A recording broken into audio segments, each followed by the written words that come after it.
నిత్యమైన కృపతో నీకు వాత్సల్యము చూపుదును. యెషయా 54:8.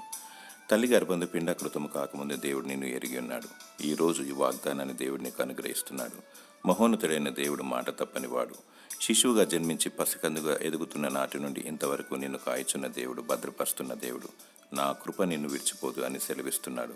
అధైర్యపడకుము, నిన్ను నిర్మించిన వాడు నీకు దేవుడై ఉన్నాడు. నీపై సర్వ అధికారము నీ దేవునికే కలదు. మనుషులు వట్టు ఊపిరిని పోలి ఉన్నారు.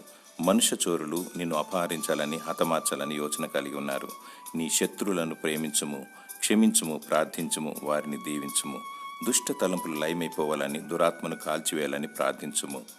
సత్యమైన దట్టిని కట్టుకో, విశ్వాసమైన డాల్ను పట్టుకో, నీతి అయిన మైమరు తొడుగుకో. ప్రభు అయిన యేసుక్రీస్తును స్తుతించు, విజయాన్ని సాధించు. ఈ లోకములో ఉన్నవాని కంటే నీలో ఉన్నవాడు గొప్పవాడు.